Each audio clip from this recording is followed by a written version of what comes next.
J'aimerais savoir un petit peu ce qui vous pousse justement vers cet engagement et quelles sont les principales actions que peut entreprendre Renault Trucks aujourd'hui et Au demain. niveau de notre système de management environnemental, bien sûr, on le décline à partir de la politique environnementale du groupe AB Volvo et de Renault. Et on a mis en place au niveau de l'usine, qui compte 2000 salariés, un réseau d'animateurs avec des correspondants environnement, avec des missionnaires environnement.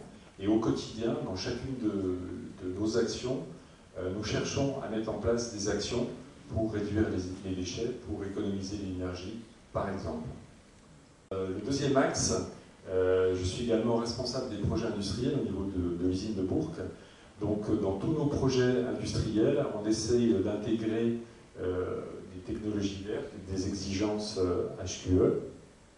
Donc, vous voyez ici un exemple de rénovation de sol qu'on a fait en 2008 avec donc des résines blanches lisses. Donc, il a fallu vaincre les idées reçues.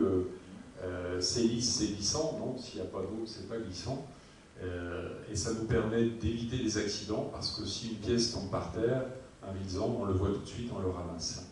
Et ça nous permet d'économiser de l'énergie puisqu'on peut éteindre plus souvent la lumière lorsque le niveau de luminosité est suffisant. La deuxième action qu'on a mis en place, on a un flux logistique important pour acheminer les pièces jusqu'en bord de ligne. Donc on assemble des camions construction, distribution, on assemble actuellement 130 camions par jour. Donc on a un flux logistique de pièces très important. On est amené à ouvrir les portails. Avant on n'avait pas de sas, donc on a mis en place des sas. Donc le chariot, le sas, le portillon s'ouvre quand le chariot est devant le sas, il rentre à l'intérieur du sas, le portillon arrière se referme, et seulement à ce moment-là, le portillon de devant s'ouvre. Donc on fait bien sûr des économies de chauffage. Vous parliez donc tout à l'heure de la plateforme expérimentale, donc plateforme qui a été construite fin 2008, début 2009, qui nous permet de développer la nouvelle gamme de camions hybrides et la gamme qui va remplacer la gamme actuelle. Donc c'est d'abord un bâtiment qui répond à la RT 2012, on vous a expliqué ce que c'était tout à l'heure. On a également mis en place en toiture des cellules photovoltaïques sur une surface de 3000 m², le bâtiment faisant 4000, avec un partenaire. Nous avons également équipé le bâtiment pour le chauffage de pompes à chaleur, RR, et puis d'éclairage intelligent avec détection de luminosité. La lumière s'éteint lorsque la luminosité est suffisante pour assurer l'activité. Et bien sûr, sol blanc, mur blanc, plafond blanc, avec des puits de lumière. Donc il a fallu discuter avec notre fournisseur d'énergie de nous installer les panneaux photovoltaïques, puisqu'il voulait récupérer les 4000 m², on voulait garder des puits de lumière. Donc on a gardé quand même une partie de la toiture pour Vous avez les puits de lumière. Dernière action récente, puisqu'elle date du mois de mars de cette année, on a fait réaliser une thermographie des toitures de bâtiments qui ont pour certains plus de 30 ans, le bâtiment Berlier.